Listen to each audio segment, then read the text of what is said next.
having me. Thank you so much for having us here. It's so nice to meet you. Hello. So nice to see you. Yes, thanks for having us. Thank you so much. Thanks for Welcome. meeting you. Okay.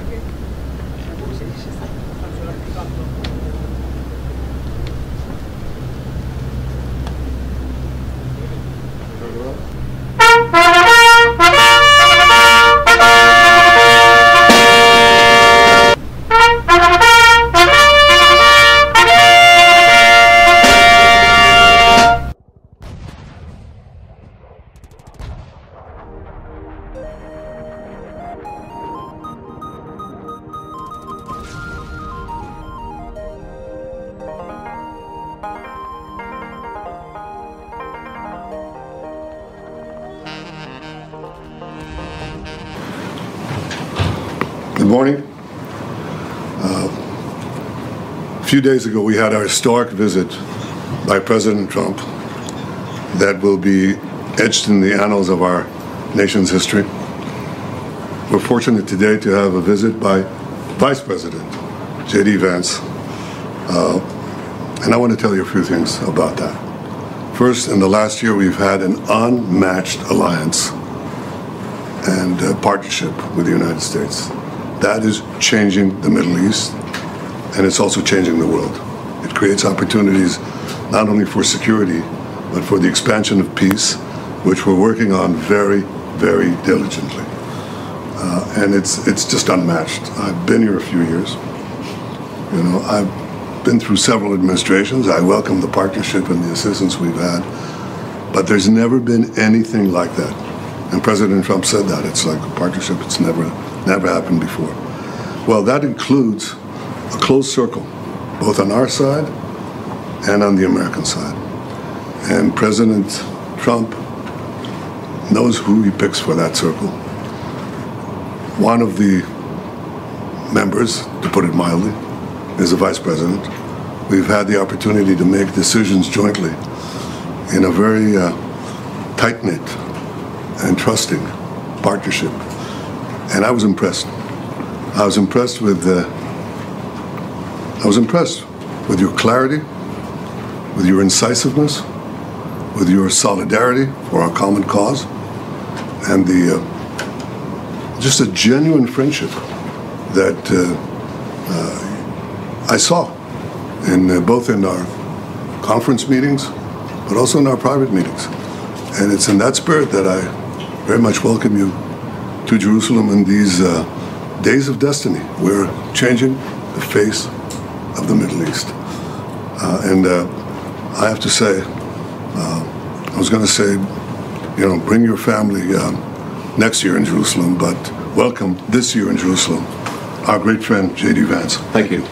Thank you, Mr. Prime Minister, and thanks to your entire team for your hospitality and for having us. As the Prime Minister said, these are days of destiny, and we're very excited to sit down and work together on the Gaza peace plan. We have a very, very tough task ahead of us, which is to disarm Hamas, but rebuild Gaza to make life better for the people in Gaza, but also to ensure that Hamas is no longer a threat to our friends in Israel.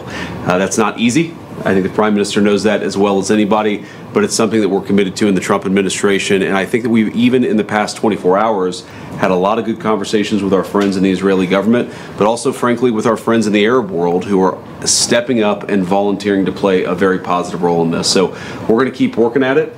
I didn't know what to expect, honestly. I know the president was here a week ago to welcome the hostages home and actually sign the deal. A week into it, there's a lot of work to do, but I feel very optimistic about where we are. So thank you for the partnership.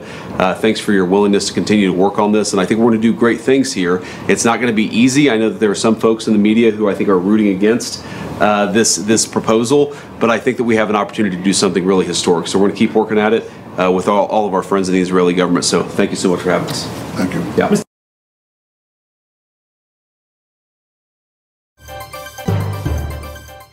የአሜሪካው ምክትል ፕሬዝዳንት እዚህ ናቸው አቶ ሽሎሞ እንደተናገሩትም በእውነት በብዛት ያላቸው የአሜሪካ ልኡካን እስራኤል ናቸው በነገው ዕለት ደግሞ የውጭ ጉዳይ ሚኒስትሩም እዚሁ ይገባሉ እየተባለ ነው ሌላ ኮሎኔል እኔ መጠየቅ መፈልገው አሜሪካ በአሁን ሰዓት በደቡብ እስራኤል ክሪያት ጋት አካባቢ እንግዲህ አነስተኛ ካምፕን በለው የወታደሮች ካምፕ የሲቪሎች ካምፕ እዛ አካባቢ ነው ረፍት ያደረጉት እስከ 200 ያህል ወታደሮችም እንዳሉ ነው ትላንትና በጋዛ ጋዜጠኛ መግለጫ የሰጡት በአሁን ሰዓት ጋዛ ውስጥ የሚካሄደው ነገር ጠቅላላ በእነሱ በኩል እንደሚያልፍ የሚል አንዳንድ መረጃዎች እየወጡ ነው።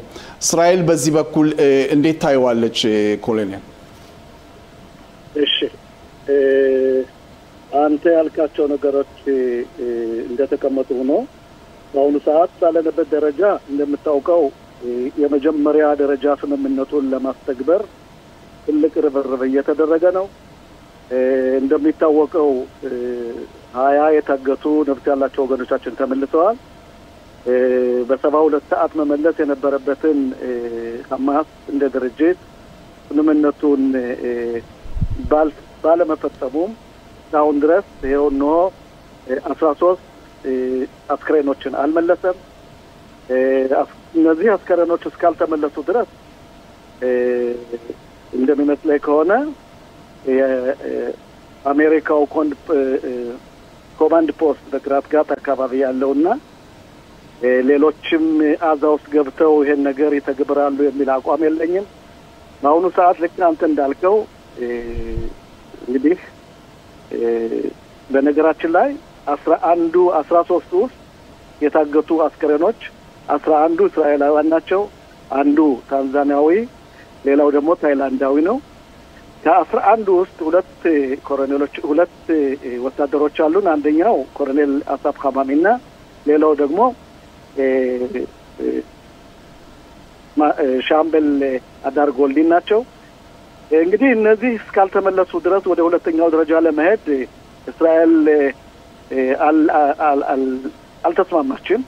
ይህን ካልኩ በኋላ ልክ አንተ እንዳልከው በአሁኑ ሰዓት የአሜሪካ ፕሬዚደንት ትራምፕ ልዩ ተወካዮች ምክትል ፕሬዚደንቱ የሁለተኛ ቀናቸው ነው። ከዛ በፊት ዊትኮፍና ስቲቭ ዊትኮፍና ጀራርድ ኩሽነር በእስራኤል ሀገር ውስጥ ይገኛሉ። ይሄን ስምምነት ሙሉ በሙሉ ለመተግበር አሜሪካ የምታደርገው ጥረት ላቅ ያለ ነው። ይሄም የሚያሳየው ቆራጥነቷንና ይሄን ለመተግበር ሙሉ ስራዋን እየሰራች ነው። በሚገርም ሁኔታ ልክ አንተ እንዳልከው ወደ ሁለተኛው ደረጃ ለመሄድ ሐማስን ትጥቁን ለማስፈታትና የአዛን ሀገር መልሶ ለመገንባት ሲባል በመሰረቱ ከአሜሪካ የተውጣጡ ወታደሮች ከቱርክ፣ ከግብጽ፣ ከጆርዳንና ከኤሚሬት በዚህ ስራ መሳተፍ ነበረባቸው። በአሁኑ ሰዓት ከአሜሪካው ልዩ ኮማንድ ፖስት በቅራት ጋር በሚገኘው ብቻ ነው ያለው። ይሄም በአሁኑ ሰዓት ቅድመ ዝግጅት እያደረገ ነው። ግን በሚገርም ሁኔታ የአረባት ሀገራት በአሁኑ ሰዓት ምክንያቱም ይህ ድርጅት ሐማስን ጦር ለማስፈታት ስጋት አለባቸው። ምክንያቱም ከሐማስ ጋር መዋጋት አይፈልጉም። ይህ ደግሞ ፈተና ነው፣ ለእስራኤልም ፈተና ነው፣ ለመከላከያም ፈተና ነው፣ ለአሜሪካ መሪዎችም ፈተና ነው።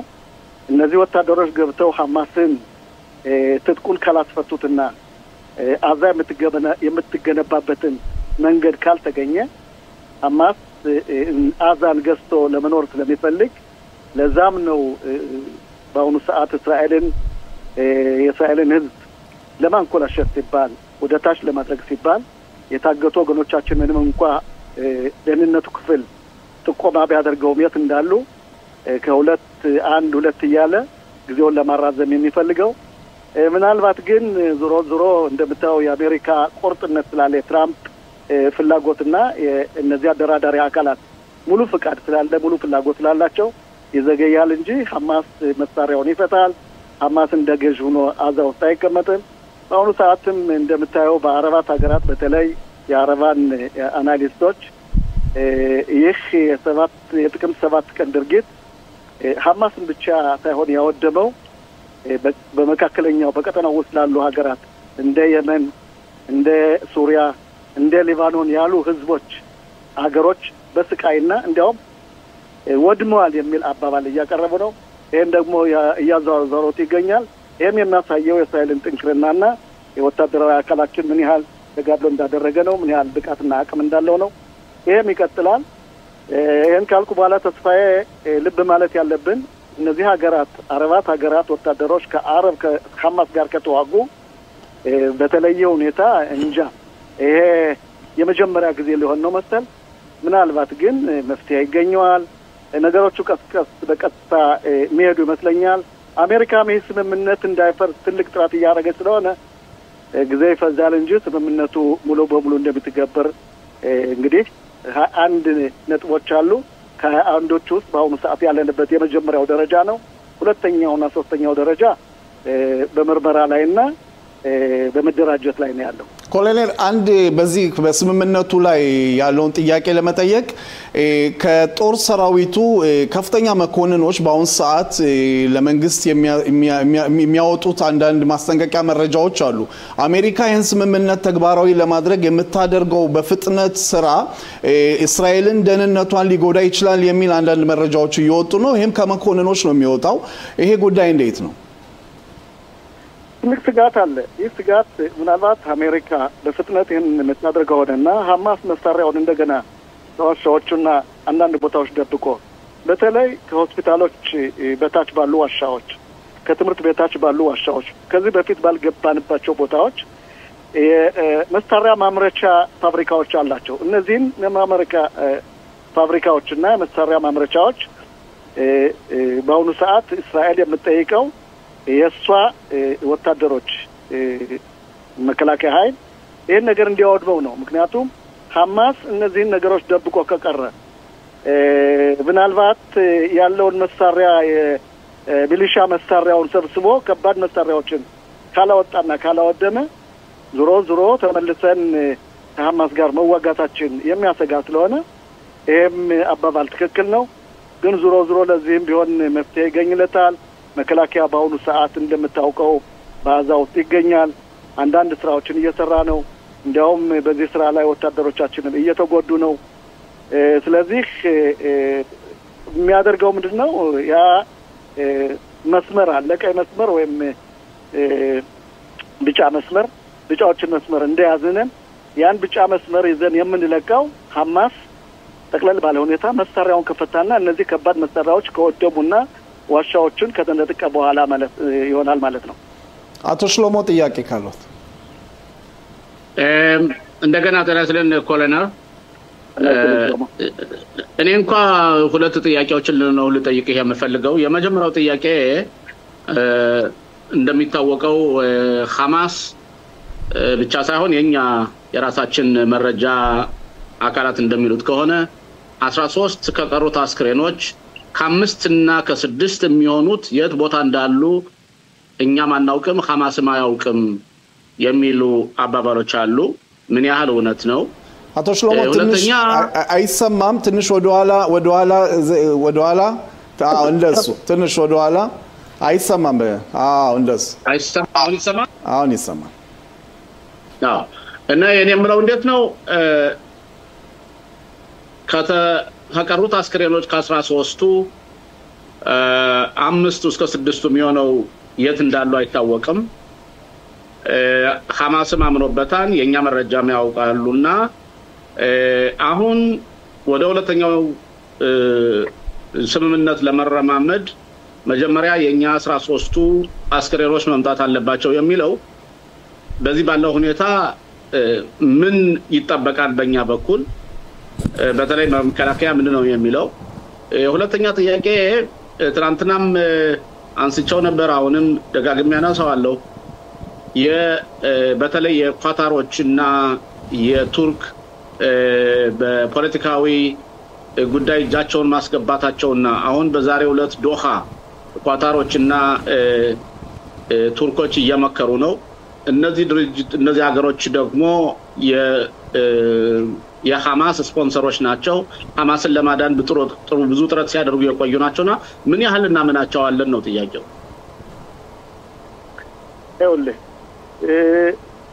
ሽሎሞ ጥያቄዎችህ ከባድ ናቸው ያለንበት ዓለም የኢንተረስ ዓለም ነው ምናልባት ቱርክም ቢሆን ለኢንተረሷ ስትል ካታርም ሌሎችም ሀገራት ለኢንተረሳቸው ግብጽም ቢሆን ለኢንተረሱ ሲል የአሜሪካውን ስምምነት ተቀብለውት ሊሆን ይችላል ለነሱ ፈተና ሆኖ የማየው የአኺም ሙስሊም ወይም ወንድማማች እስላሞች የሚባለው ከሐማስ ጋር ያለው ግንኙነት በአሁኑ ሰዓት እነሱ ወታደር ወደ ጋዛ ልከው ሐማስን ለማውደም ምናልባት ከባድ ሊሆን ይችላል ግን ዞሮ ምንም እንኳን እነሱ ይመግቡት እነሱ ያደራጁት እንጂ በአለም ላይ በአሁኑ ሰዓት ትልቅ ተጽዕኖ ስላለ ሐማስ መሳሪያ መፍታቱ የማይጠራጠር ነው ሐማስ እንደ ድርጅት አዛ ይጠፋል ወይም ግዛቱን ይተዋል ግዛቱን ምንም እንኳን ለጊዜው ለቃለው ቢልም ሰንሰለቱን አንሰራርቶ መነሳቱ አይቀርም እኛ የምንፈልገው መሳሪያዎቹ ወይም ዋሻዎቹ ፋብሪካዎቹ እንዲወድሙና የሐማስ ህዝብ የፈለገውን መርጦ በሰላማዊነት እንዲኖር ነው ይህ አንዱ መልስ ሲሆን ሁለተኛ ለጠየቀኝ ጥያቄ የአስከሬኖች ሁኔታ ልክ ነህ እኛ የማናውቃቸው የት እንደተቀበሩ የማናውቃቸው አስከሬኖች አሉ ከነዚህ መሃል እንግዲህ ከ6 ከ7 ይሆናሉ ጊዜ ይፈጃል እንጂ መከላከያ እንደ ድርጅት እንደ መከላከያ የሻባኩ የደህንነቱ አካልም ይሁን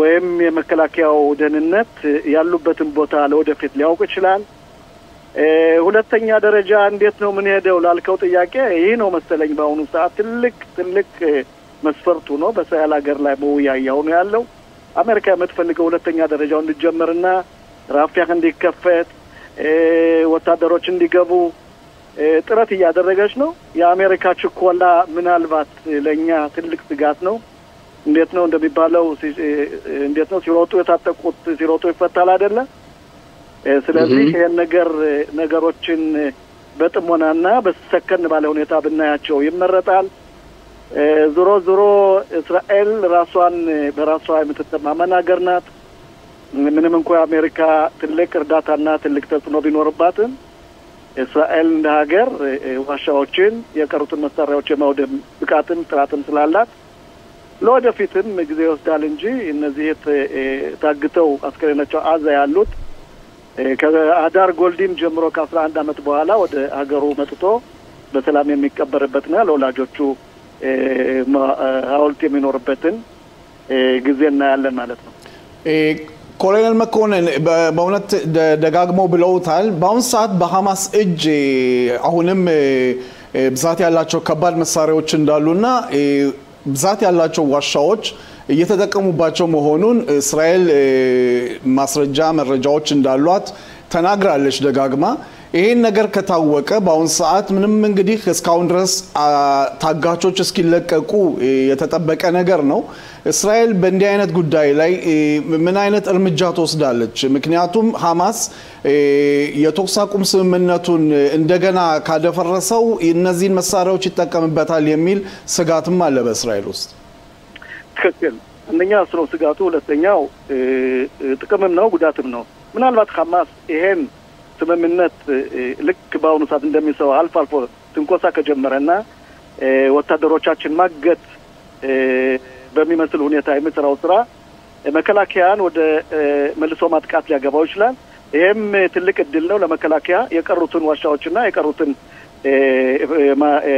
መሳሪያ ማምረቻ ቦታዎች ማውደም በቀላሉ ይችላል ግን እንደምታየው በአሁኑ ሰዓት የአሜሪካ ልኡክ ባለበት የውጭ ጉዳይ ሚኒስትራቸው ነገ ወይም ከዛሬ ይደርሳሉ አሜሪካ በአሁኑ ሰዓት ትልልቅ ባለስልጣናት እስራኤል ውስጥ ስላሉ ይህ ነገር ትልቅ ተጽዕኖ ሊኖር ይችላል እስራኤልም በተወካዮቿም ይሄን መልእክት እያስተላለፈች ነው ይሄን ነገር መልሳ ለመግባትም ትፈልጋለች የሚያሰጋን ነገርም በአሁኑ ሰዓት የለም ምክንያቱም ነፍስ ያላቸው ታጋቾቻችን ተመልሰዋል ስለዚህ ይሄን ነገር ለማስከበር ሲባል እንደምታየው እንዴት ነው ሞግዚቶቹ ነው በአሁኑ ሰዓት በእስራኤል ሀገር ውስጥ የተለያዩ ባለስልጣናት ይገኙበታል በሌላ በኩል በአረባት ሀገር ውስጥ ትልቅ ስጋት አለ ትልቅ ውይይት አለ ትላንት ግብጽ ልዩ ወኪል በጠቅላይ ሚኒስትሩ ሜት ነበሩ ለነሱ መልእክት ተልኳል ግብጽ ትልቅ ሚና ነው የምትጫወተው ስለዚህ ይህ ሁኔታ ፈታኝ ነው በእውነት ለእስራኤል ስጋትም ነው ፈተናም ነው ይሄን ደግሞ ወደፊት የምናየው ይሆናል መልሱ ሊገኝ ይችላል ጊዜ ይፈጃል እንጂ ወይ አሜሪካ ሉክ ከሌሎች ሀገራት ከእንግሊዝ ከአውሮፓና ከጀርመን እንዲሁም ከፈረንሳይ ሀገራት ባሉ ወታደራዊ አካል ይሄን ነገር መስራት ይችላል የአረብ ሀገራት ምናልባት ውጭ ሆነው ይሄን መሳሪያ መቀበል የሚችሉበት ጊዜ ሊመጣ ይችላል የአረብ ወታደራት ገብተው ሐማስን ያወድማሉ ከሱ ጋር ተኩስ ይከፍታሉ የሚል አቋም የለኝም ምናልባት ግን የአሜሪካና የሌሎች የአውሮፓ ሀገራት ወታደሮችና ፖሊሶች ይሄን ነገር የሚተገብሩት ይሆናል የሚል አቋም ነው ያለኝ ኮሎኔል ባጭሩ ጊዜ ስለሌለ ነው በአንድ ደቂቃ የደቡብ ሊባኖስ ጉዳይ እንዴት ነው እስራኤል አሁንም ጥቃት እያጠረገች ነው አያኮ ነገሩ ደህና ነው ዛሬም ጧት ትናንትም ዛሬ አንድ የረድዋን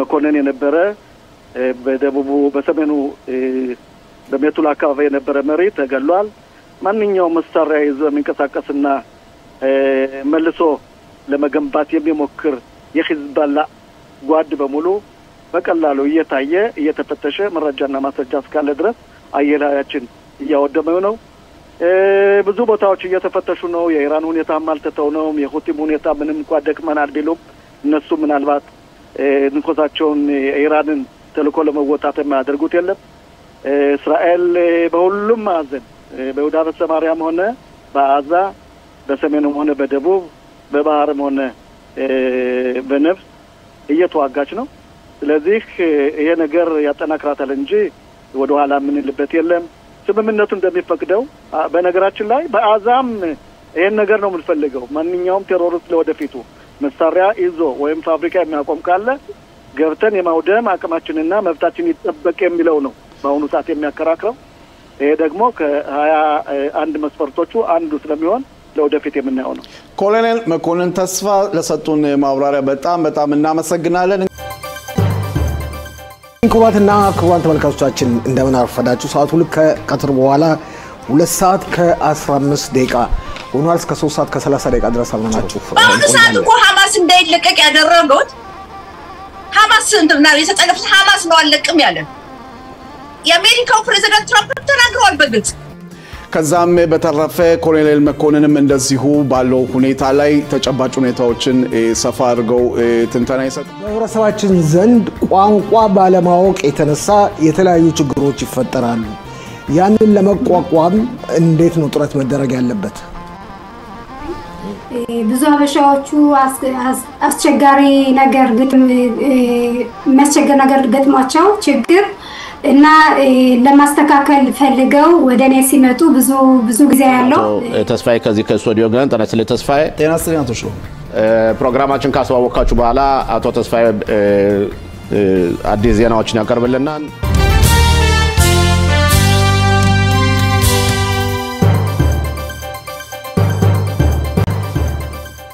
በዩቲዩብ ገጻችን በአይኢቲቪ 140 እነዚህ ሰዎች ሲመለሱ እንደ ዜጋ እንደ ፖለቲከኛ አይደለም ታች ምን ስሜት ተሰማሽ አንቺ እዚህ ሰዎች አሁን ሲመጡ ምን መስለው ይመጡ ይሆን እንዴት ይሆን እንዴ ያልጠበቁም በእግራቸው ቆመው ይመጣሉ ብዬ ተመልካቾቻችን ተከታታዮቻችን እንዲሁም የድረገጽ ተከታታዮቻችን ሰብስክራይብ ያደረጋችሁ በዩቲዩብ በፌስቡክ እንድትከታተሉና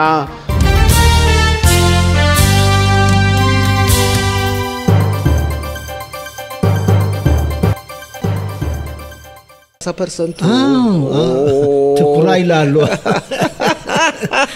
ትኩራ ነው የሚባለው ትኩራ እንዳለ ብዙ ጊዜ ምናቀው ትኩራ 10% 8% 5% እኛ ማውራን እኛም እኮ እናቀዋለን እኔን በጀት ሲበደብ ትኩራ ተብሎ ይቀራል በኢትዮጵያና ሁሉ ጊዜ እንደዛ እኮ ነው አሁን ኤሪያ የሆነ በጀት እኮ ሲመጣ በኢትዮጵያ ይቀራል ትኩራ 90% ሊሆን ይችላል በመዘጋጃ ቤት 90% ሊሆን ይችላል እና እነዚህ ሁለት ነገሮች አስተምራል ሌላ ደግሞ አዲስ የጀመርነው ፕሮግራም አለ ዛሬ 4 አመት ቶፍሴ ኦሪት የሚባል ምናልባት አንድ ቀንም ውይይት ይኖራል ኦሪት ጋርዲያንስ የሚባል አሁን እሱ ፕሮግራም የጀመረችው ፕሮፌሰር ዳሊት የምትባል ጓደኛ ያለች ከኔ ጋር እሷ ባይብል ዲፓርትመንት ነው የምትሰራውና ለምን አስፈለገ እሱ ፕሮግራም አሁን እዚህ ሀገር ያሉ ቄሶች ቁጥራቸው ትንሽ ነው ኢትዮጵያ ተምሮ የመጡት ከኢትዮጵያ ተምሮ የመጡት እና 18 15 እንደዛ ያህል ቢሆኑ ነው ሌሎቹ ካሁን በፊት ታዋቂ የነበሩት ያው ያለፉ አሁን ወጣቶች ነው የቀሩት እንደውም እዚህ ሀገር መሰልጠን ጀምረዋል አሁን ትክክል እኔ ባለውበት ከተማ ራሱ መጀመሪያ እንደውም እዛ ከተማ ነው የሰለጠኑት እና አሁን እነዚህ ወጣቶች እዚህ ሀገር ያሉት ግዕዝ ካልተማሩ አማርኛ ካልተማሩ ይሄ ኦሪቱን ካልተማሩ እየጠፋ ነው የሚሄድ በሚል የተነሳ የተከፈተ ፕሮግራም ነው እና አሁን እሱ ጥሩ እየሄደ ነው እርግጥ ተማሪዎች መጨመር እንፈልጋለን ትንሽ ተማሪዎች ነው ያሉን አሁን አንድ ግኝቱን ብነግራ አሁን አምና በተለያዩ ከተማዎች ረሆቦት ክሪያት ጋት ሀደራ እንደዛ ነበር አሁን ሀደራ ውስጥ ብቻ አንድ ኦሪት ተገኝቷል ጥንታዊ ሆነ የዛሬ 15 እኮ አዎ እዚህ ላይ ወደ ኋላ መለስበታለሁ ብዬ ነበር ላያይዝልህ ሰሞኑን ያንተን ፕሮፌሰር መሆኑ በማስመልከት በወጡ ጋዜጦች ላይ የ15ኛው ክፍለ ዘመን ግኝት ተገኝቷል ይባላል ብዙዎቻችን ሲጠብቅ ነበር ታሪካዊው ነገርስ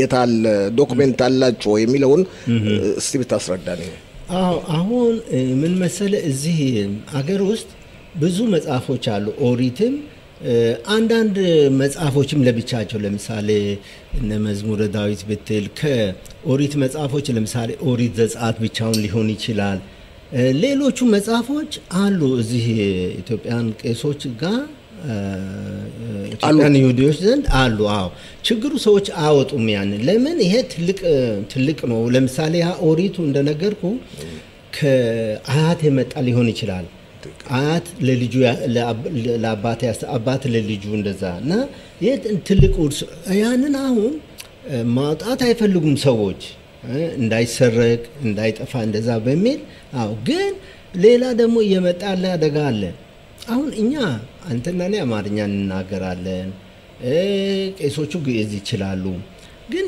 እነዛ ትልልቅ ሰዎች በህይወት በማይኖሩበት ጊዜ ምን ያደርጋሉ ልጆቹ መጽሐፎቹን አውቶ ሊጥሉ ሁሉ ይችላሉ እና እኔ አንድ ጓደኛዬ አሁን የሆነ ቤት ሄዶ መጽሐፍ ተጥሎ ያለ የአማርኛ መጽሐፎች አንድ ቆንጆ መጽሐፍ በህይወቴ አረሳማ ይዞልኝ መጣ ምን እንደሆነ ታውቃለህ አዲስ አበባ እንኳን አይገኝም የግዕዝ መዝገበ ቃላት ይመች ይገኛል ያለቃ ኪዳነ ወልድ ክፍለ የድሮ 980 ገጽ ያለው ኢንሳይክሎፒዲያ ማለት ነው እሺ ይሄን እዚህ ሀገር ተጥሎ ነው እዚህ ሀገር ልጆች ምን ልጆቹ አማርኛ አነቡማ ምንም አያረጉማ ስለዚህ ምን ያደርጋል ብሎ አውቶ ሲጥሉ ወሰደ የተወሰኑ መጽሐፎች እነዚህ ይጠቅሙኛል ብሎ ከዛ እኔ ያንን ስጠኛልኩና ተቀበልኩ ይጠቅመኛል አሁን ለኔ በጣም እሱ መጽሐፍና ለሌ ፈለኩ ወደፊት እኮ እንደዛ ነው የሚሆነው ልጆቹ ያው በዛ ባህል ያደጉ ቢሆን ኢትዮጵያ ቢሆን ያስቀምጣሉ የአባቴ መጽሐፍ ነው እንደዛ ሊሉ ይችላሉ ግን እዚህ ከቋንቋ ተነጥሎ ያደጉ ስለሆነ አሁን ቤተሰብ አንድ ነገር አባት እናት በህይወት ከሌሉ አውጥቶ ይጥላሉ ኢቭን ሌሎቹም እኔ እኮ ኢትዮጵያን ምሳሌ ያመጣው እንጂ ከፖላንድ የመጡ ሰዎች ናቸው እንበል ወይም ከራሺያ እነሱ ጋርም እንደዚህ ነው አሁን እና እንደዛ ነው ኦኬ እዚህ ላይ ስንመለስ አንድ ያልከው አባባል አለ ዕብራይስጥንና የአማርኛን ተቀራራቢነትም እያጠናችሁ ነው ምን አገኛችሁ እስካሁን ድረስ እርግጥ ምን መሰል እንዳልኩ ዕብራይስጥና አማርኛ በጣም የተራራቁ ቋንቋዎች በጣም የተራራቁ ሴሜቲክ አይደሉ እንዴ ምን ያህል ሴሜቲክ ናቸው ግን ችግሩ ምን መሰለ ለምሳሌ አሁን ትግርኛ ብትወስድ ግዕዝ ብትወስድ ምንድነው ይሄ ክላሲካል ሴሜቲክ የሚባል አለ የሴሜቲክ ስነ ስርዓት ይዞ ነው የሚሄድ አማርኛ ግን ችግሩ ምንድነው ከሌሎች ቋንቋዎች ጋር ተነካክቷል ከኦሮምኛ ጋር ከሌሎችም የኩሽቲክ ወይም የሴሜቲክ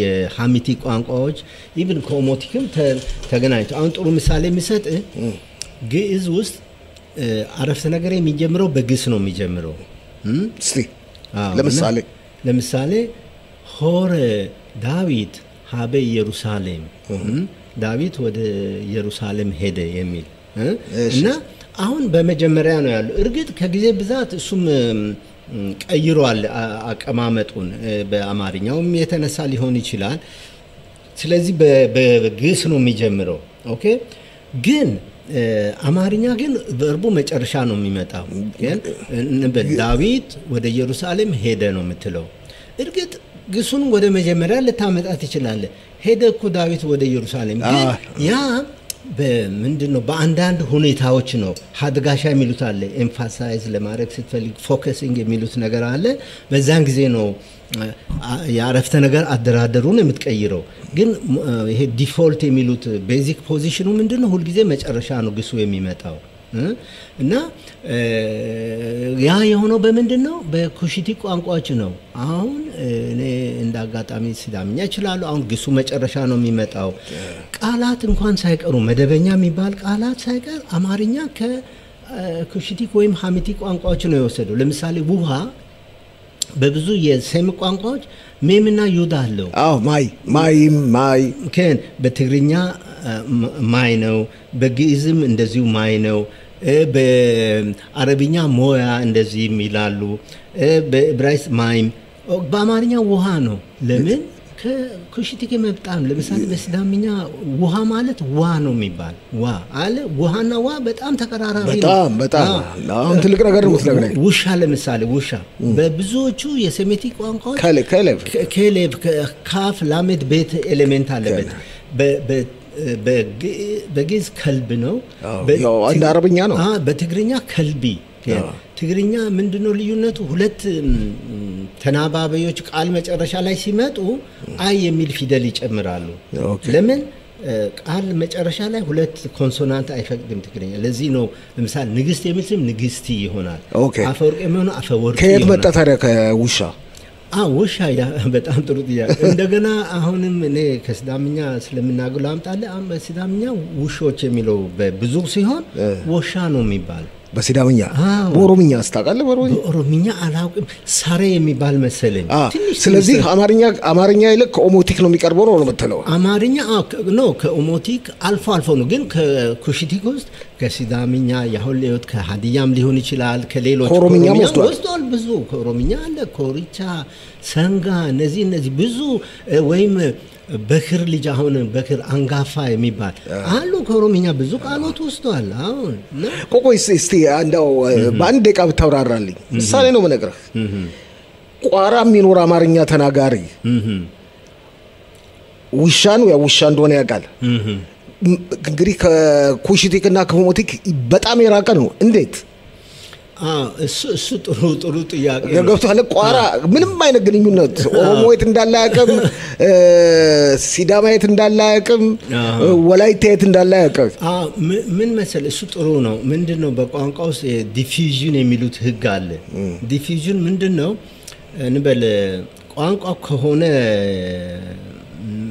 የሆኑ የተወሰኑ ቋንቋ ተናጋሪዎች እንበል መርካዝ ያሉት ሸዋ አካባቢ ያሉት ይወስዳሉ እንበል ያንን ቃል ያ ቃል ከዛ እየተሰራጨ ይሄዳል በተለይ በአሁኑ ጊዜማ አይጣል ነው ለምን ቴክኖሎጂ ማለት ነው አሁን አይደለም በጥንት ጊዜ ነው ማለት እሱ ራሱ ኢንተረስቲንግ ነው እውነት ቃሉ ሪሰርች እኮ እንዴት ወደዛ ደረሰ እዛ አካባቢ አያውቁም ከየት እንደመጣ ኦሮሞ የት እንደሆነ ያውቃል እንዳያውቅም አያውቁም እውነትን ነው ይሄ ራሱ በጣም እውነትን ነው እንዴት አርጎ ተሰራጭቶ እዛ ደረሰ የሚል ነገር ይሄ ነው ትልቁ ጥያቄ በአዲስ አበባ ብትለኝ ኦኬ እቀበለዋለሁ ህዝቡ የተደበላለቀ ነው እስቲ እንቀጥል እስቲ ወደዚህ እስራኤል ውስጥ ስለምታደርገው እንቅስቃሴ ለምሳሌ የአማርኛ ቋንቋ ፈተና የ12ኛ ክፍል መልቀቂያ ፈተና በማትሪክ ላይ የመቅረቡ ሁኔታ ከኢትዮጵያ ውጪ እንደመስለኝ በእስራኤል ለመጀመሪያ ጊዜ ነው እናንተ በመተገብሩት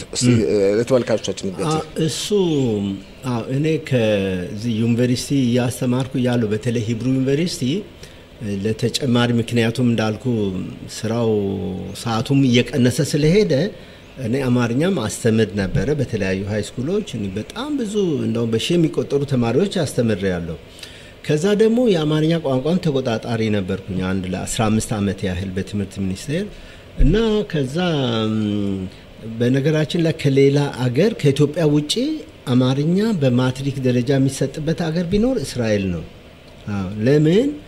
ለምን ብትል እዚህ ሀገር አንድ አዲስ ገቢ የሆነ በቋንቋው መማር ይችላል በተለይ ከ1990 ወዲህ ነው ይሄ ነገር የተጀመረው አሁን እናንተ በነበራችሁበት ጊዜ ለምን እንደዛ ሆነ ይሄ መልቲካልቸራሊዝም የሚባል ነገር መጣ ሰዎች ባህላቸው መጠበቅ አለበት የሚል በዚህ ምክንያት አማርኛም እንደ ሳብጀክት ተሰጥቶ 5 የሂዶት ይፈተኑ ነበር ልጆች። ለምንድን ነው እንደዛ የሆነው ብትለኝ አንዱም ጥቅም አለው። አሁን ኢትዮጵያን 5 የሂዶት ሂስትሪ መፈተን አይችሉም። አዲስ ገቢ ጥሩ ችሎታ ያስፈልጋል። ወይም እዝራሁት የሚል ሲቪክስ የሚል ትምህርት ወይም ጂኦግራፊ ይከብዳል አዲስ ገቢ። ግን ምን አሉ በክኔሴት ውስጥ ይጋውቶ አማርኛ በ5 የሂዶት ከተፈተኑ እንደ አንድ ኖሴ ወይም እንደ አንድ ይሄ ትምህርት እንዲታይ ተወሰነ። ኦኬ በዛ ምክንያት ጥሩ ቦታ ይገባል። ቴክኒዮን የገባ አንድ የኔ ተማሪ አለ። አሁን ቴክኒዮን ገብቶ በአሁኑ ጊዜ ምን እንደሆነ ብነግርህ ትገረማለህ። የአፓቺ ሄሊኮፕተሮች ጥገና ክፍል ኃላፊ ሆኖ ነው የሚሰራው። የአፓቺ ሄሊኮፕተሮች ኢትዮጵያዊ ኢንጂነር ነው። ኢትዮጵያዊና ታና መርካዚት አግኝቼው ነው እንደዚህ ዜርስጥልኝ እንደዚህ ኦልሞስት ረስቼው ነበረ። ተማሪዎቼ ያስታውሱኛል እና አንዳንዶቹን አውቃቸዋለሁ እርግጥ አይቼ በመልክና እሱ በጣም ነው ያመሰገነኝና ምንድነው ያ ነገር ባይፈቀድ ኖሮ የልጅ መግባት አይችልም ነበር ወደ ቴክኒዮን ገብቶ። ቴክኒዮን ታውቃለህ እንዴት አስቸጋሪ እንደሆነ እና ስለዚህ በዛ አይነት ብዙ ዩኒቨርሲቲ አሁንም ቀጥሏል ይሄ ፈተናው። አሁንም ቀጥሏል። እርግጥ የተማሪዎቹ ቁጥር ቀንሷል። ለምን ከአዲስ ገቢዎች ጋር ነው የሚያያዘው ትምህርቱ። አዲስ ገቢ ከሌለ ከየት አንተ ነው የምታስተምርና አሁን ምንድነው እዚህ ሀገር ነዋሪ ይሄ ቫቲክ የሚባሉና እዚህ ሀገርም የተወለዱት እየተማሩ ነው። እዚህ ሀገር የተወለዱት እየተማሩ ነው። ቁጥራቸው ባይበዛም እንደው እሱን ሩቅ ትሄዳለህ። ለምን አማርኛን እኮ ወይ ግዕዝን ማን ነው ማስተምረው ነው ዩኒቨርሲቲ? ፈረንጆች እኮ ነው የሚማሩት። ፈረንጆች እየተማሩ የኛ ልጅ የማይማርበት ምክንያት የለም። እንደውም የኛ ልጅ አድቫንቴጁ ምንድነው? መናገር እንኳን ባይችሉ እኮ ይሰማሉኛ ምን እናገር በሚገባ እና ከፈረንጁ እያንዳንዱ ነገር በዲክሽነሪ ውስጥ መፈለግ አለበት ትርጉሙን። የኛዎቹ ልጆች ግን ከፋም ለማም ይሰማሉ። ሳብኮንሺየስ የሚባል በአእምሯቸው አሉ ቃል። አሁን ግን ትንሽ አሽቃብ ያደርጉ ቶሎ ነው ወደ ቋንቋው የሚመለሱ። ኦኬ እንግዲህ አለን ይመስለኛል ገና ጊዜም አለን፣ ግን ወደ ማጠቃለሉ እየተቃረብን ነው። ከዚህ በተጨማሪ ከዩኒቨርሲቲ መምህርነት ፕሮፌሰርነት በተጨማሪም በተለያዩ ኮሚቴዎች በጎ አድራጎት ድርጅቶች ውስጥ ገብተህ እያገለገልክ ነው። ማለትም ህብረተሰባችንን እያስከበርክ ነው። ህብረተሰባችን የሚያድግበት መንገድ በተለይም በከፍተኛ ትምህርት ተቋምም በሌሎችም በባህላችንም በልምዳችንም በኩል ቦታ እንዲስ ከፍተኛ ጥረት እያደረክ ነው። ተብራራን ይችላል ምን እንደምታደርግ? አሁን በዚህ አጋጣሚ ላስረዳ የምፈልገው ምንድነው በተለያዩ ድርጅቶች እንደዛ ሰራለው። አንዱ ክራይቴሪያ ምንድነው እንደዚህ ፕሮፌሰርነት ለመቀበል የሚታዩ ነገሮች አሉ። አንደኛ ዋናው ሪሰርች ምርምር፣ ስንት ጽሁፍ ነው የጻፍከው፣ ስንት መጽሐፍ ጻፍክ፣ በየትኛው ጆርናሎች አሳተምክ የሚባል ነገር አለ። ከዛ የማስተማር ብቃት ይታያል። ሁለት ሪኮሜንዴሽን ድጋፍ ደብዳቤ ያስፈልጋል።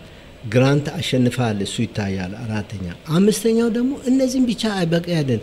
ከዛ የህብረተሰብ አገልግሎት የሚባል አለ እና እኔ አሁን በተለያዩ ኮሚቴዎች ውስጥ አለ። አሁን ለምሳሌ የኢትዮጵያ ይሁዳኖች ባህላዊ ድርጅት የሚባል አለ። ታጊድ ሞረሸት ያዱት ኢትዮጵያ እዛ አባል ነኝ። ከመስራቾቹ አንዱ ነኝ። ሲመሰረት መሀል ላይ ረፍት አደረኩና እንደገና ገባው ለሁለተኛ ጊዜ። የዛው የታጊድ ሞረሸት ያዱት ኢትዮጵያ እዛ ደግሞ ሳይንስ ኮሚቴ የሚባል አለ። የሱ ሊቀመንበር ነኝ። ሁለት ሳይንስ ኮሚቴው ምንድነው? ሳይንስ ኮሚቴው በየአመቱ ስብሰባዎች ያዘጋጃል። ሰዎች መጽሐፍ ስለ ኢትዮጵያ ልጆች ታሪክ፣ ሌሎች ነገሮች ጽፈው በሚያቀርቡበት ጊዜ አወዳድሮ ያሳትማል ጥራት ያላቸው። ሌላው ደግሞ አይኦሲ የሚባል ውስጥ እዛ አባል ነኝ። አይኦሲ ኢንተርናሽናል ኦርጋናይዚንግ ኮሚቴ የሚባል አለ።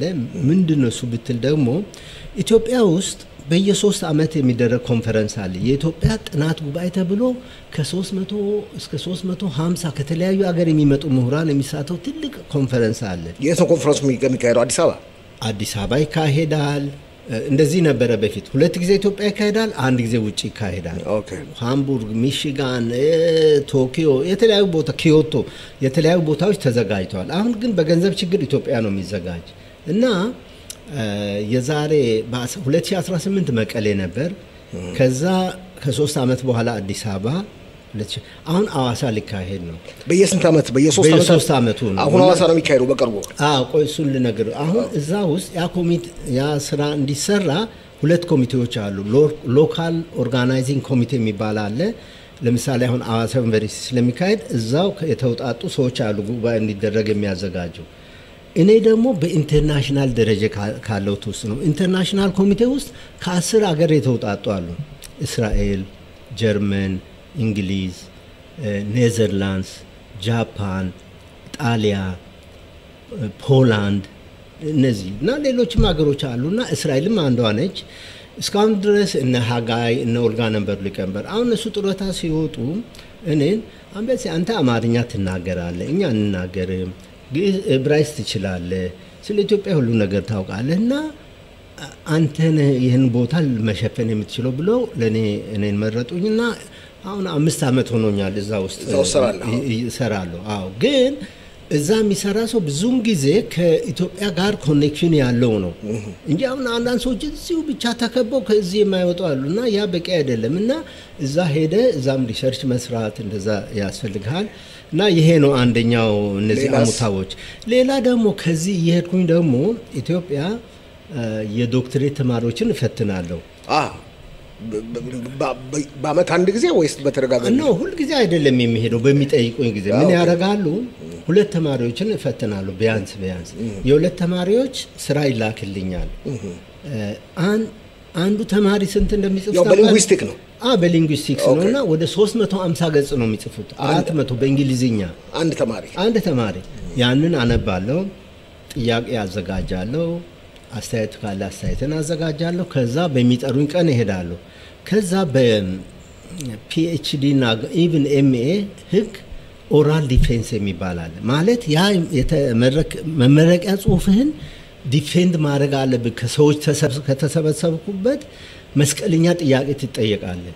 ከዛ እኔ ያዘጋጀሁትን ጥያቄ ከዛ ከዩኒቨርሲቲም የሚወጡ ሰዎች ይመጡና ከዛ ቁጭ አድርገን እንጠይቋለን። እዚህ ገጽ ላይ እንደዚህ ብለህ ነበር፣ ምንድነው አብራራ፣ ይሄ እንደዚህ ብለህ ነበር፣ ይሄ ስህተት ነው ማስተካከል አለብህ፣ እንደዛ ያን ከዛ ነጥብ ይሰጠዋል እና ያ ነው ስራው ማለት ነው። እና በየአመቱ 2 ተማሪ እርግጥ ሁሉ ጊዜ አይደለም፣ በ3 አመት አንድ ይጠሩኛል። አሁን እርግጥ ቆሟል። ለምን? በፊት ዩናይትድ ኔሽንስ ነው የሚሰጠው በጀቱን። በጀቱን አቁሞት ሊሆን ይችላል። እዚህስ በከፍተኛ ትምህርት ኮሚሽንም ሰራለህ? አሁን እሱ ጥሩ ጥያቄ ነው። የዛሬ ከ6 ወር በፊት ማላግ ወይም ከፍተኛ ትምህርት ኮሚሽን የእስራኤል ከፍተኛ ትምህርት ኮሚሽን እዛ አባል እንድትሆን መርጠናል ብለው ገብቼ አሁን እዛም ውስጥ እየሰራው ነው። እና በተለይ ኢትዮጵያን ይሁዳዎችን የሚመለከት እንዴት አድርጎ ወጣቶችን መሳብ ይቻላል ወደ ከፍተኛ ትምህርት፣ ሲጨርሱም ደግሞ አካዳሚሻን እንዲሆኑ እንዴት ማድረግ ይቻላል በሚል በዛ አሁን እንግዲህ አሁን 1-2 ስብሰባ ነው ያደረኩት እስካሁን ድረስ ያደረከው። እንዴት ጊዜ አለ ለሁሉ? እንግዲህ ማብቃቃት ያስፈልጋል። ግን ደግነቱ ምን መሰለ፣ የዩኒቨርሲቲ ስራ ሁሉ ቀን አይደለም የማስተምረው፣ 2 ቀን ነው። 2 ቀን በሳምንት 2 ቀን ነው። ሌሎቹም ቀኖች አልሰራም ካልኩ ኳስ መጫወት ይችላል፣ አላድግም ካልኩ እንግዲህ ግቦችን ቤት አዘጋጅተህ እንደዛ ይቻላል። ግን ለማደግ ሰው መቼም ሆኖ ማደግ የማይፈልግ የለም። ለዛ በሚል ሪሰርች ሰራለሁ። ምርምር ካልሰራ ማደግ አትችልም እና ሁሉ ጊዜ ደግሞ አዳዲስ ነገሮች ማየት ያስፈልጋል እና ለዛ በሚል እና ይበቃል ጊዜ ይበቃል። እንደዛው ከበቃ እስቲ አሁን ፕሮፌሰር ለመሆን ግዴታ ሪሰርች ማድረግ አለብን፣ የሰራነውን ነገር ማሳየት አለብን ብለሃል። እስቲ አንዱን ከሰራሃቸው ስራዎች ፕሮፌሰርነት ያበቃ ምንድነው? ከሰራሃቸው ይሄ ነው ብዬ ለመጥቀስ አስቸጋሪ ነው። 1-2ቱን ልጥቀስልህ ብቻ። በነገራችን ላይ ዛሬ ወደ ፕሬዝዳንቱ ቤት ተጋብዤ እየሄድኩ ነው። እና አሁን ለሱ 2 ጽሁፎች አዘጋጅቻለሁ ይዤ የሚሄደው ነው። አንዱ ለምሳሌ የሰራሁት ነገር ምንድነው ብትል ቅድም የነገርኩህ በብራይስጥ አማሪክ መውብረቴት የሚባል አለ ሂብራይስጥ አማሪክ የሚል አሁን የራሳችንስ ምን ነጋገራለን ያው እሱን 10 ወደ 30 ገጽ የሚሆን ምንድነው አርቲክል ጽፌ ያለው የምርምር ጽሁፍ ኦኬ ሁለት ጽፌ ታተሟል ኦሬዲ አንዱ እሱ ነው አንደኛው ለምሳሌ የኢትዮጵያ ይሁዲዎች ስም አወጣጥ የሚል እሱ ላይ ሰርቻለሁ ኢትዮጵያ ውስጥ ምን አይነት ነበረ እዚህ አገር እስከ ተመጣ በኋላ እኔ ዝም ብዬ አለና እኔ ምርምር አላደረኩም ጥናት አላደረኩም ምን ነገር አላደረኩም ኢትዮጵያ ብዙ ነገር ትርጉም ያለው ነው ስም የሚሰጠው ኦኬ ትርጉም ብዙ ጊዜ ሁሉም አይደለም ብዙ ጊዜ ትርጉም ያለው ነው እዚህ ግን ብዙ ጊዜ ደግሞ መጽሐፍ ቅዱስና ሌሎችም ጽሞች ነው ታዲያ ምን አዲስ ነገር አለ እዚህ ላይ እሱ ጥሩ ነው እሱን ነግሬ ያለው እዛም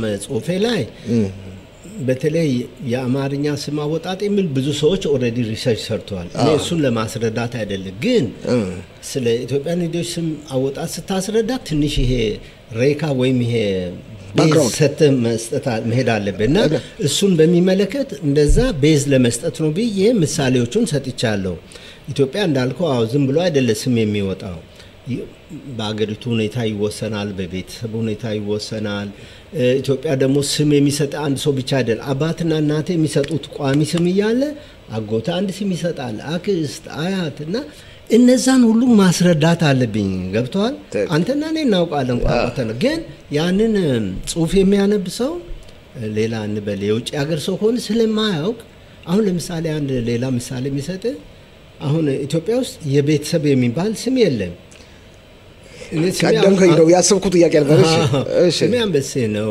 አባቴ ስም ተፈራ ነው አሁን ትልቅ ልጅ አለኝ ያሬድ የሚባል ኢትዮጵያ ቢሆን ያሬድ አንበሴ ነበር የሚባለው ያሬድ ተፈራ ነው የሚባለው አሁን ያሬድ ተፈራ ነው የሚባል ለምን ሸሚሽፓ የሚባል እዚህ ሀገር ነው የተጀመረው ቆቆ ይሄ እርግጥ ከፖድካስቱ ውጪ ሊሆን ይችላል እንደው በአንድ ደቂቃ ይሄንን ምርምር የሚያደርግ ሰው አለ ለምን እንደዚህ እንደሆነ በመላው ዓለም በብዙ ጊዜ በመላው ዓለም የተወሰነ ለምሳሌ በአረቦች እንኳን ተሄድ የነገድ በነገድ ስም ነው የሚጠሩት እሱ ልክ ነው ኢትዮጵያ አሉ ሪሰርቾች ተደርጓል ኢትዮጵያ ደግሞ ምን መሰለ ይሄ ብዙ ጊዜ ይሄ ፓትሪያርካል የሚባል አለ በወንድ እንደዛ መስመር በአባት መስመር እስከ 7 ቤት ድረስ ነው እስከ 7 በነገራችን ላይ እሱ በሰሜን ብቻ ሳይሆን በደቡብም እንደዛ ይቆጥራሉ እስከ 7 ኢቭን እስከ 14ም ይሄዳሉና እኮ ለምን በአባት ብቻ ለምን ፋሚሊ ኔም የለም በኢትዮጵያ ምርምር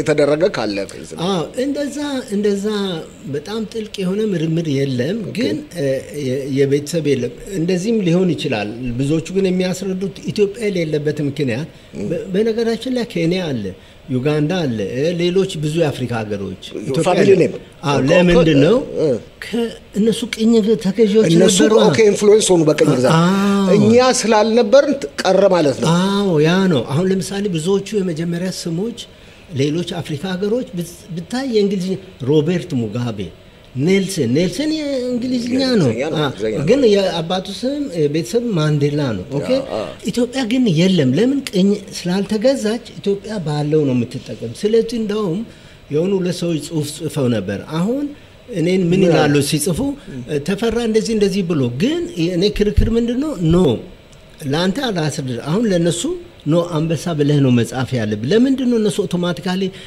ተፈራ ለማድካካ ብሎ የሚጽፉ የቤተሰብ ስም ለሚወስዱ አባል ግን በእኛ ተቀባይነት የለውም ማስተካከል ይቻላል በአማርኛ ተቀባይነት አንበሴን በግል ስም ነው ይሄ ደግሞ ሌላ ጥያቄ እኮ ነው አሁን ጊዜ ስለሌለ ነው እንጂ እዚህ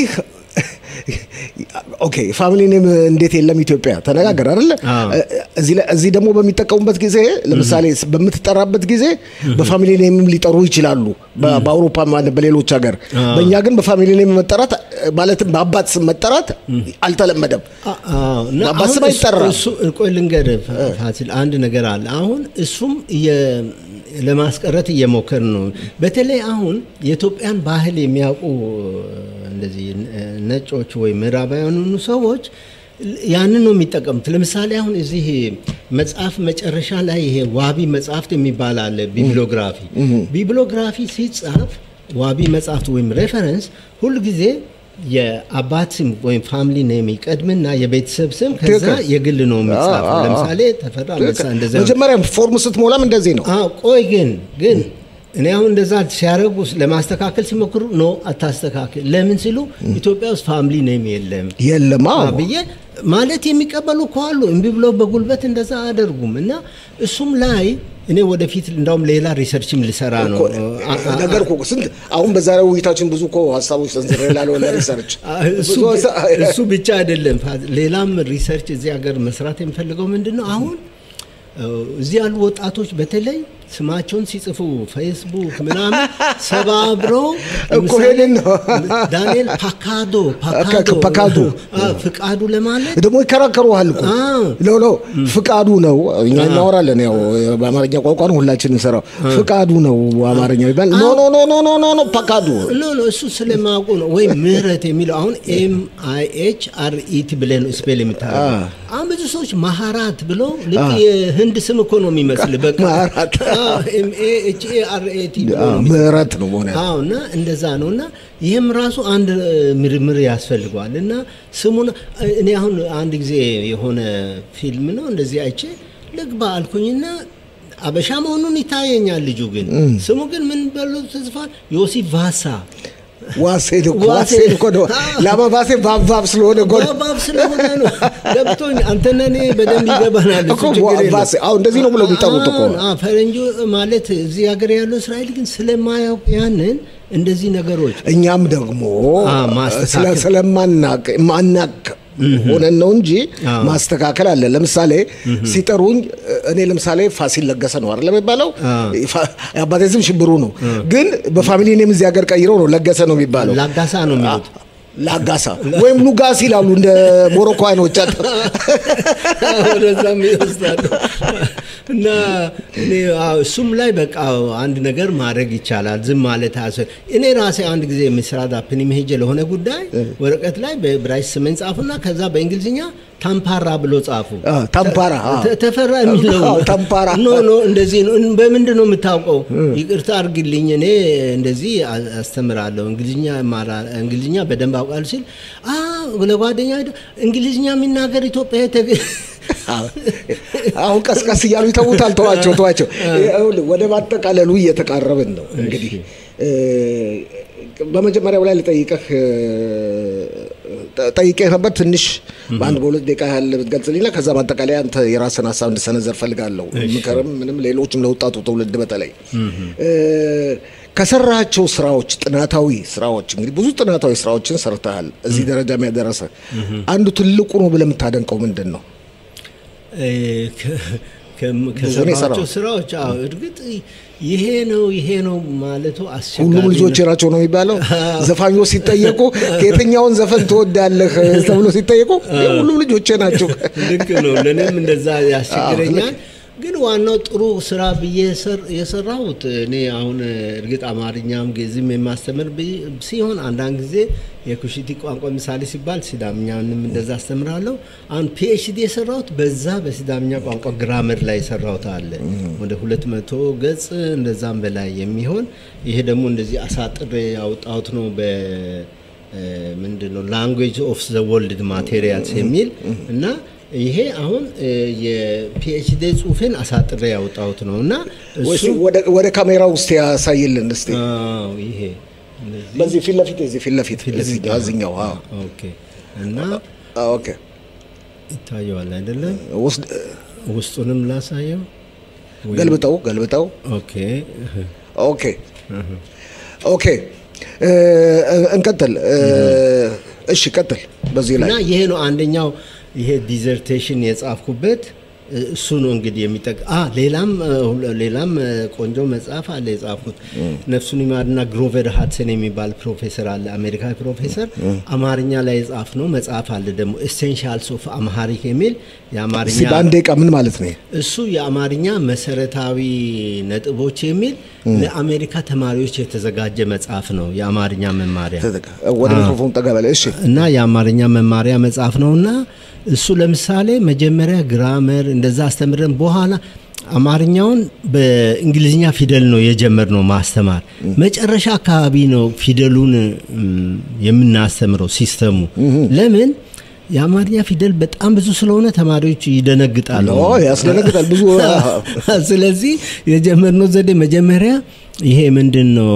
ትራንስሊትሬሽን የሚባል አለ ለምሳሌ መጽሐፍ ስትል ኤምኤኤስ ምናምን ብለ የምትጽፈው ነገር አለ አይደለም በዛ አርገን ቀስ ይያል ነው ፊደሎቹን የጀመርነውና ያሁን የዛሬ 14 አመት እንደዛ ነው የወጣው ግን በጣም ቆንጆ መጽሐፍ ነው እዛ ላሉ ተማሪዎች እዚህም ያሉትም እንደዛ እንደ ሬፈረንስ ይጠቀማሉ እና ይሄ ነው ሌላ ደግሞ አንድ ከሁለት አስተማሪዎች ያወጣነው መጽሐፍ አለ ደግሞ እንደነው አንዲት የራሺያ ቋንቋ ተናጋሪ የፈረንሳይኛ የስፓኒሽ እኔ የአማርኛ አራት ሆነን ያወጣነው ዩኒቨርሲቲ አስተማሪዎች የአዲስ ገቢዎች ቋንቋ በእስራኤል አገር የሚል እና እንዴት ነው የሚሰጡት ትምህርታቸው ሲላበሱ ምን ይመስላል ችግሩ ምንድነው በእያንዳንዱ ቋንቋ ተማሪዎች ስለ ትምህርቱ ያላቸው አስተያየት የሚል በጣም ቆንጆ መጽሐፍ ወደ 270 ገጽ እሱም እንደዚህ ዛሬ 7 አመት 6 አመት በፊት ታትሞ ወጥቷል እና እሱም አሁን አንዱ ጥሩ ኮንትሪቢዩሽን የሚለው ነው ከዛ ውጪ ሁለት መጽሐፍ ከአስተማሪዎች ጋር አዘጋጅተናል የአማርኛ መማሪያ የሚል ለዚህ ሀገር ተማሪዎች ደግሞ አንድ ዲክሽነሪ የዛሬ አመት ያዘጋጀውታል ሚሎኒ የሚል ለልጆች አማርኛ መማሪያ ዕብራይስጥ መማሪያም የሚል ስዕሎች ያሉበት ደስ የሚል የተለያዩ ነገሮች ሰርቻለሁ ለምሳሌ ይሄ ዮማን ለኦሊም የሚል አለ እሱን መተርጎም ኢቭን ፊደል የአማርኛ ፊደል ከላይ ሆኖ ከታች የዕብራይስጥ ፊደል ያለው ኒኩድ ጭምር ያለው ማስተማሪያ እንግዲህ ለማጠቃለሉ እየተቃረበ ነው ያልኩ ነው ከዛ በፊት ማለትም ወደ አንተ ምክርና ማብራሪያ ከማለፋችን በፊት የኢትዮጵያ ቋንቋዎች በተለይም አማርኛ በአለም ላይ ያለው ክብር እንዴት ነው የሚያዩት ለምሳሌ ከአፍሪካ ብቸኛ ቋንቋ ጽሁፍና ንግግር ያለው ነው የሚባለው አይደል እንዴ ከአረብኛ በስተቀር አረብኛ የሰሜን አፍሪካ ነው አሁን እርግጥ ባለፈው 30 አመት ሌሎችን ቋንቋዎች ያው ማደግ ጀምረዋል እርግጥ አማርኛ የሚለየው በታሪክ እኮ ነው በታሪክ ረጅም ታሪክ ያለው ነው ብዙ በስነ ጽሁፍ የበለጸገ የሚባል ቋንቋ ነው ብዙ ነገሮች የተሰሩበት ቋንቋ ነው እና ከአፍሪካም ከስዋሂሊ እንደዛ ግን ስዋሂሊ ቋንቋ አይደለም ነው ምንለው አይደል እንዴ ዲያሌክት ነው አይደል የሚባለው እንዴ እንደዛ የሚሉ አሉ እና አሁን በዛ የተነሳ አሁን አማርኛ እንደውም እንደ አፍሪካ ኦኤዩ አንድ ቋንቋ እንዲሆን የሚል ሐሳብ አለ ነው ቀርቧል አልዛዝድቀዋል እና ግን በዚህም ደግሞ አጋጣሚ ሳን ረሳም መጥቀስም ያለብንም ነገር አለ ለምሳሌ አሁን ኦሮምኛ ብትወስድ በጣም ብዙ ሚሊዮን ተናጋሪዎች አሉት አሁን ከንበል ኢቭን ከስዋሂሊ ከሃውሳ ቀጥሎ እንደዛ ሊሆን ይችላል እርግጥ በሂስቶሪካል በሆኑ ምክንያቶች እንደዚህ ጽሁፉ እንደዚህ ብዙም አልተስፋፋም ነበር ግን አሁን ባለፈው 30 አመት ብታይ እኔ አሁን ድሮ ዩኒቨርሳል መጽሐፍ መደብር ሲሄድ እገዛለሁ የአማርኛ መጽሐፍ ኦሮምኛ ትንሽ ነበረ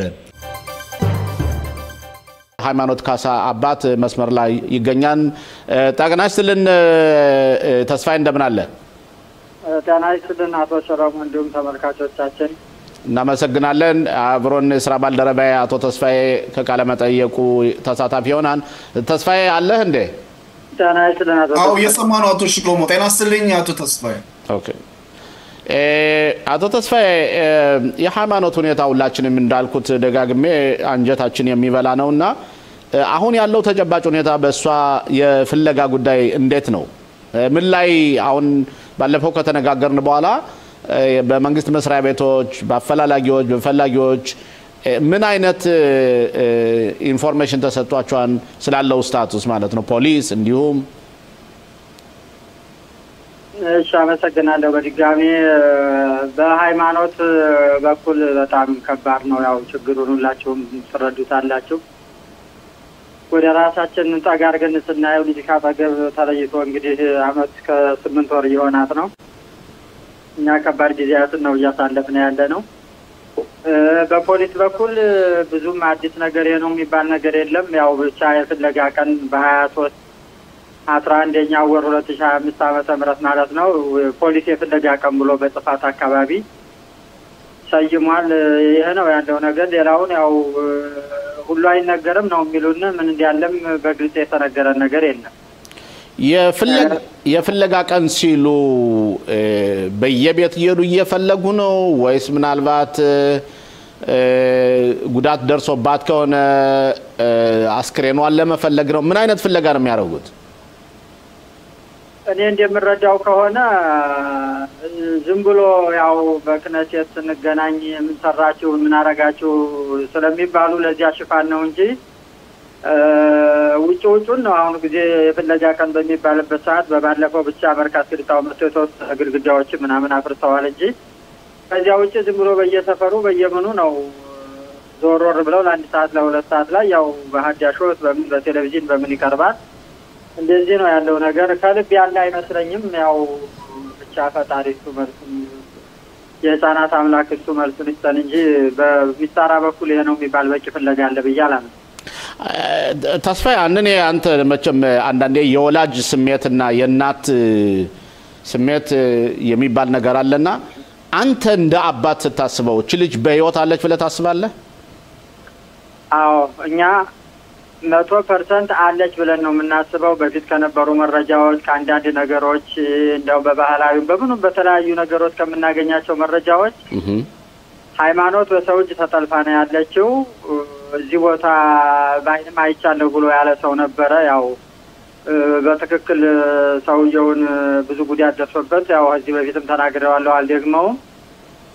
እንግዲህ በአይኔ በራሱ በብረቱ አይቻታለሁ ያለ ሰውዬ በአካል ፖሊስም ሰምቶ አናግሮታል። ግን ጥልቀት ያለው ነገር ወደዚያ ተገብቶ ለመፈለግ አልተቻለም እንጂ በሰው እጅ እንዳለች ነው እኛ የምናምነው። ማለትም እቺ ልጅ ተጠልፋ ከሆነ ቦታ ልክ ከሆነ ዋሻ ወይም ቤት በግድ ተይዛ ነው ተቀምጣል እያላችሁ ነው? አዎ እኛ እንደምናስበው እንደሱ ነው። ይህን በተመለከተ እንደዚህ አይነት ሐሳቦችን እናንተ በተለይ ለመንግስት መርማሪዎች ወይም ፈላጊዎች በመታቀርቡበት የሚሰጧችሁ መልስ ምንድነው? እነሱ ማይነገሩ ነገሮች ብቻ ማለት ሳይሆን የሚነገሩ ነገሮችንስ ምን እያሏችሁ ነው?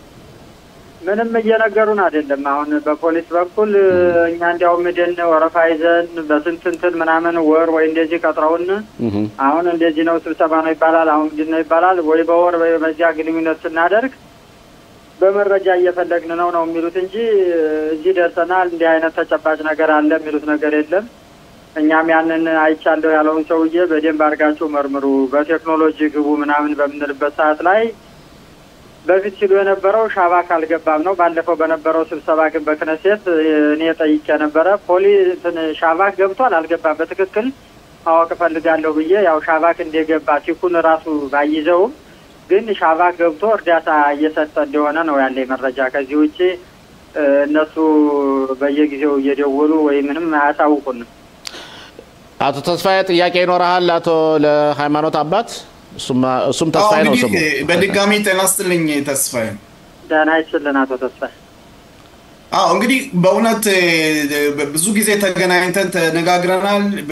በዚህም በኢቲቪም በእውነት ለማስተላለፍ እየሞከርን ነው። ህብረተሰቡም አሁን እንዲሰማ የምንፈልገው በጥያቄ መልክ የምናገረው የታጋቾችን ከጋዛ የነበሩትን ለማስመለስ ወላጆች በጣም ያላደረጉት ጥረት የለም። ህብረተሰቡም በዚህ ጎን ለጎን ሆኖ በእውነት ሊረዳ ችሏል። ይሄው እነሆ በህይወት ያሉት ታጋቾች ተመልሰዋል፣ እንደዚሁም የተሰዉት። በእኛ በኩል ስናይ ደግሞ ስለዚች ህፃን ሃይማኖት ህብረተሰቡ ምን ያህል እየተባበረ ነው። ከዚህ በኋላ ደግሞ የሀገር ውስጥ የደህንነት ሚኒስቴር ኢተማር ቤንግቪር ጋር ተገናኝታችሁ ከወላጆች ተገናኝታችሁ ተነጋግራችኋል ወይ? እነዚህ ስራዎች እየተሰሩ ነው ወይ? እንቅስቃሴው በቂ ነው ወይ? ምክንያቱም ይቺ ህፃን ልጅ ነች። አንድ ቀን ባለፈ ቁጥር ለህይወቷ አስጊ ስለሆነ በእውነት ያለው ህብረተሰብ እንዴት ነው? እንቅስቃሴው እንዴት ነው? እሺ አመሰግናለሁ። ህብረተሰቡ እኛ በምንጠራው ሰዓት ላይ በሰላማዊ ሰልፉም በተለያየ መልኩ በሐሳብም በምንም ህብረተሰቡ ከጎናችን ነው ያለው። በዚህ አጋጣሚ በጣም አመሰግናለሁ። ያው በቂ ነው ባይባል ማለት ነው። በእርግጥ በቂ ነው ማለት አይቻልም። እንደ ሌሎች ደነጮቹ አይነት ስናየው በቂ አይደለም። ከዚህ በፊት ያው እንግዲህ በሀቱ ሹሞች በኩል በጦርነቱ በበዓላቶች በተለያዩ መልኩ ነው ብዙ ነገሮች ያለፉትና ከዚህ ሰዓት ጀምሮ ግን እኛም አሁን ለምሳሌ ነገ ሮብ የፊታችን ሮብ በራምሌ ብዙ ወጣቶች በጣም ብዙ ወጣቶች ሰሞኑን አሁን ህብረተሰቡ በጣም እየተሳተፈ ነው። በቲክቶክም ፕሮፋይሉን ሁሉ በሷ ፎቶ እያደረገ ምን ማድረግ አለብን፣ አንድነታችን የት ነው ያለው፣ እቺ ልጅ ፈልገን ማግኘት አለብን፣ ነገም የእያንዳንዳችን ቤት ሊንኳኳ ይችላል እያለ በጣም በውይይት ላይ ነው ያለውና እንዲያውም ቀጥረውን ነገ ሮብ ራምሌ ላይ ትልቅ የሆነ ስብሰባ አለን ብዙ ወጣቶች። በዚህ አጋጣሚ የሚሰሙ ህብረተሰቡ በጥሪ አስተላልፋለሁ በዚህ አመተው እንድንወያይና ወደፊት ብዙ የታቀዱ ነገሮች አሉ በኮሚቴው እነሱን ነገር ይዘን ያው ትግሉን እንደምንቀጥልና የታገቱት ወገኖቻችንም ስለተመለሱ አሁን ሁሉም ህብረተሰብ ነጩም ጥቁሩም ሳይል ኢትዮጵያም ሳይል ወደ ሃይማኖት ትኩረት አድርገን እነሱ ታግለው እንዲያስመለሱ ሁሉ የተለያዩ ቴክኖሎጂዎች ገብተው እንድናስፈልግ ያው ህብረተሰቡ ከጎናችን እንዲሆንና የበለጠ እንዲያግዘን ነው የምፈልገው እንጂ በቂ ነው ማለት አይቻልም። ኦኬ አቶ ተስፋዬ ፕሮግራማችን በእውነት አጠር ያለ ስለሆነ በጣም ነው እናመሰግነው ላደረክልን ቃለ መጠይቅ። ሁላችንም ተስፋ የምናደርገው እቺ ልጅ በህይወቷ ተገንታ ከናንተ ከወላጅ እናት አባቷ እጅ እንድትገባና እሷን እንድታቅፏት ተስፋችን ይሆናል።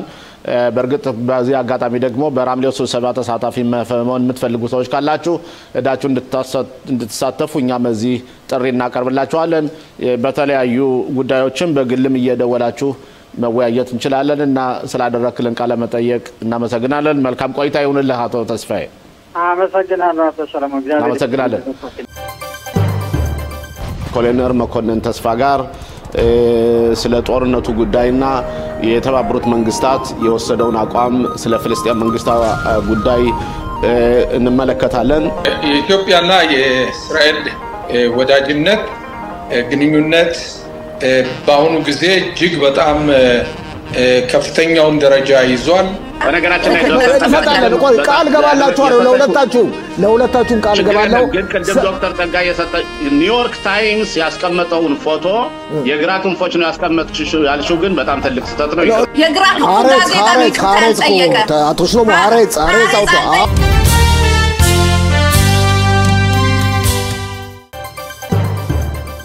ክቡራትና ክቡራን ተመልካቾቻችን እንደምን አረፈዳችሁ። ሰዓቱ ልክ ከቀትር በኋላ 2 ሰዓት ከ15 ደቂቃ ሆኗል። እስከ 3 ሰዓት ከ30 ደቂቃ ድረስ አብረናችሁ በአሁኑ ሰዓት እኮ ሐማስ እንዳይለቀቅ ያደረጉት ሐማስ ነው የተጠለፉት ሐማስ ነው አለቅም ያለ የአሜሪካው ፕሬዝዳንት ትራምፕ ተናግረዋል በግልጽ። ከዛም በተረፈ ኮሎኔል መኮንንም እንደዚሁ ባለው ሁኔታ ላይ ተጨባጭ ሁኔታዎችን ሰፋ አድርገው ትንተና ይሰጡ። በህብረተሰባችን ዘንድ ቋንቋ ባለማወቅ የተነሳ የተለያዩ ችግሮች ይፈጠራሉ። ያንን ለመቋቋም እንዴት ነው ጥረት መደረግ ያለበት?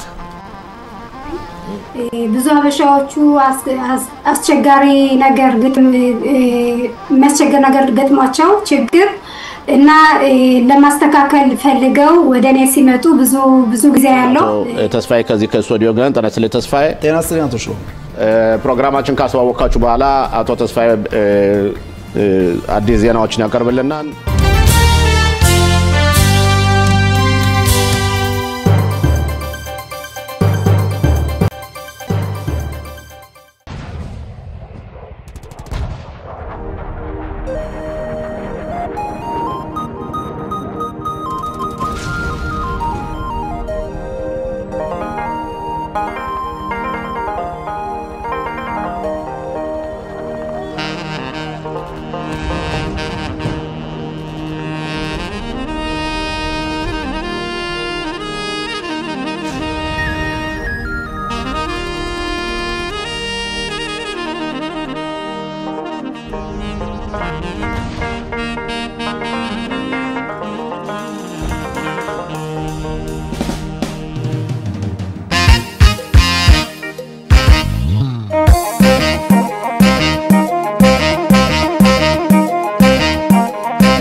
ተንኩሰው ማን ሊመልሰው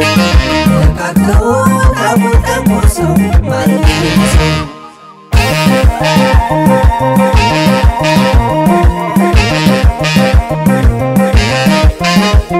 ወሶም እንዳይሆን ነው አጉል ጉረኝነት ያንበሳው እንደሆነ ገብተው ገሰገሱት አየር ላይ ጀታችን በሰማይ ሲያንዣብብ የባህር ኃይላችን ሲያጅበው በመርከብ በታንክ ታገዘው የምድር ጦራችን ከገባበት ገብቶ ናቀመሰው ክንዱን አለፊት እንዲያዞር ሀቁን ቢደብቀው የአገር የነጻነት ድሉን አይቀይረው የለም የሚያቆመው የአንበሳውን ቁጣ ጠላት ቢረባረብ የመጣው ቢመጣ ጠላት ቢረባረብ የመጣው ቢመጣ ጀግና ቢወድቅ ጀግና ይተካል የቆመች ሞቱ ልብ ያበረታል በቃ ነቃቶ ተንኩሶ መተው ላይ አዳም ነው ነፍሱን ያነሳው በሰው ያቀዱት ያሰቡት ክፋት በራሱ ይነዳል ከፍ ያሉት እሳት በራሱ ይነዳል ከፍ ያሉት እሳት ከነቁ ወዲያ ከተዳፈሩ የምን መደበቅ በጉራንጉሩ ምሽት ቢሰሩ ምን ይደበቁ ከመነጸሩ መቼም አይርቁም የተለወን ነው ጥበብ ይስሩ የእስራኤል ኪዳን ቃል ምስክሩ የተለወን ነው ጥበብ ይስሩ የእስራኤል ኪዳን ቃል ምስክሩ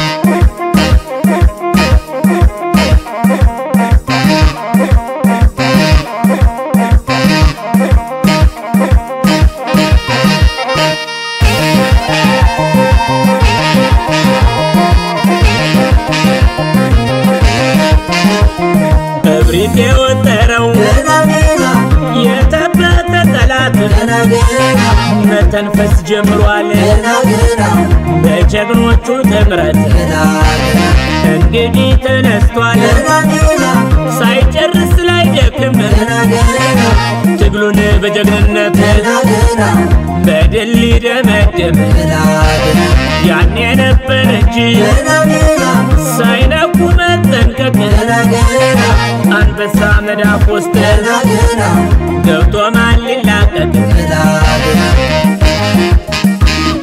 ገና ትታያለች ከፍ ብላ ካምባው ላይ የእስራኤል ጠባቂ ነውና ኤልሻዳይ ዛሬ ምዋለ ቃሉን መቻትና የእስራኤልን ምድር ሞልቷታል በጀግና የእስራኤልን ምድር ሞልቷታል በጀግና ጀግና ይለያል ወበት ሲልጃሌ ለምትሎ ገደይ አዛዥ ከጀሌ ገብተው አስነሱት አውል ተንኩሰው የአንበሳን ቁጣ መልጃ የመልሰው በለፈለፈ አይደል ወንድነት ገጥሞ ጥሎ ነው ዘራፍ ለማለት ገጥሞ ጥሎ ነው ዘራፍ ለማለት ከነቁ ወዲያ ከተዳፈሩ የምን መደበቅ በጉራንጉሩ ምሽግ ሊሰሩ